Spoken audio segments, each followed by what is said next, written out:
Bom, eu vou trazer um pouco aqui algumas informações sobre retornos dentro das requisições. E aí eu preparei um exemplo aqui bem simples para poder explicar um pouco de como elas funcionam. Então, para utilizar, né, agora a gente tem aqui esses checkbox aqui na lateral. Eles têm aqui algumas instruções, né, que é necessário habilitar aí a rota para você conseguir marcar. Então, aqui o que eu fiz? Só deixei aqui mesmo configurado uma coluna nessa tabela de exemplo. Não tem nada aqui, tá? O sistema é um projeto do zero aí que eu peguei. E, bom, para a gente seguir aí, o que eu preciso fazer para habilitar, né? Primeiro explicar um pouco do que são esses retornos. E aí, basicamente, isso aqui é uma funcionalidade para que, pensando ali no nível de estrutura, mais associado até o front-end, em que você teria que realizar, por exemplo, uma requisição de criação, e aí depois você teria que realizar uma segunda requisição para trazer as informações da listagem atualizadas. Você está ali na tela, e aí você tem essa situação de você precisa duplicar as requisições. O que que acontece quando você habilita aí o retorno index ou o retorno trash?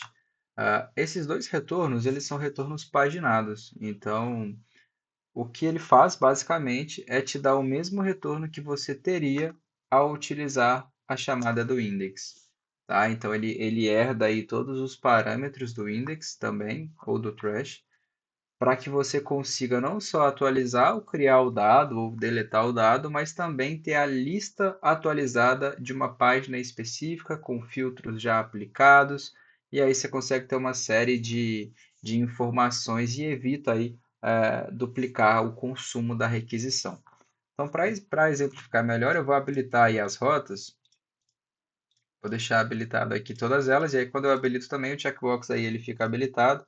Aqui dentro eu não me lembro se eu já deixei criado, tá? Já tenho criado aqui também o item do body que eu preciso utilizar. E aí eu vou marcar todos eles aqui para até para mostrar para vocês a nível de código. Eu acho que não é necessário marcar os dois, tá? É muito específico para quando você vai utilizar, por exemplo, se o usuário ele tá utilizando uma ação de restauração, que é esse endpoint, possivelmente ele está vindo de uma tela de lixeira, né? Então aqui eu precisaria habilitar somente a lixeira para um uso real. E os outros também. Aqui, se eu estou criando um dado, eu possivelmente estou numa tela de listagem. E aí, quando eu falo estar numa tela, depende muito do fluxo que a sua aplicação funciona, tá? Às vezes a sua tela de criação, ela é uma tela separada. Então, quando você volta para a tela de listagem, essa requisição vai acontecer.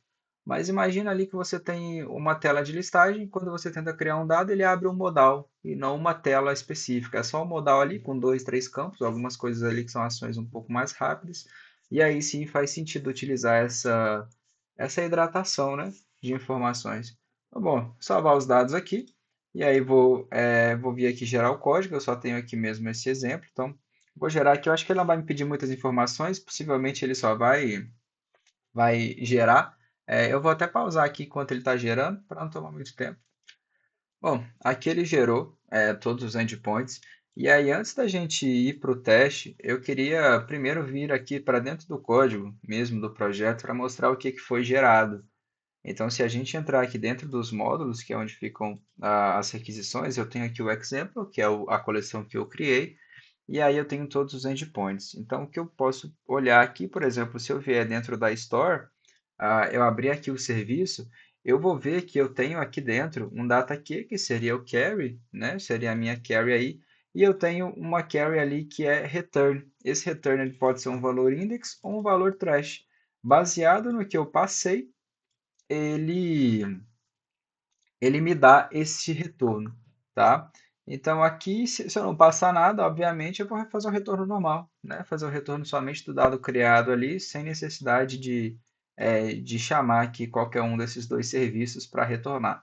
Então é uma inclusão que, se você não marcar, ela não muda nada no código, é mais baseado na necessidade.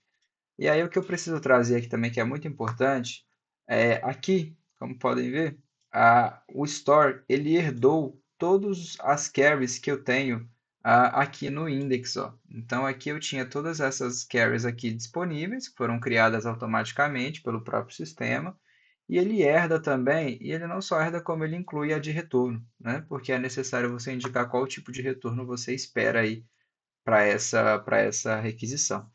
E aí também, não só as padronizadas, né? Não só os retornos padrões são alocados, mas, por exemplo, aqui eu tenho as defaults, né? Que são as que estão lá. Mas se eu vier aqui colocar uma chave, né? Colocar um valor de teste aí, ah, do tipo string, e aí um tipo primitivo string, eu salvo ele aqui.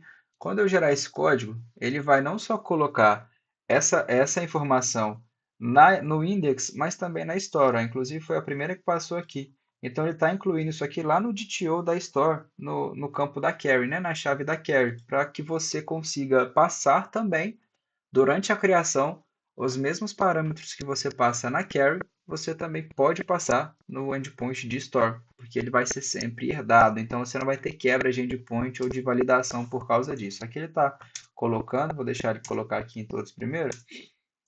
Aqui acho que já foi, acho que ele está criando só não, tem a parte de validação ainda.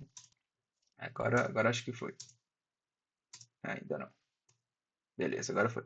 Bom, se eu voltar aqui, eu vou ver que o teste foi incluído aqui no index e ele também foi incluído aqui no store, que é basicamente o que eu falei. Eu adicionei lá no index, mas o store também herda as propriedades aí por questão de compatibilidade, tá?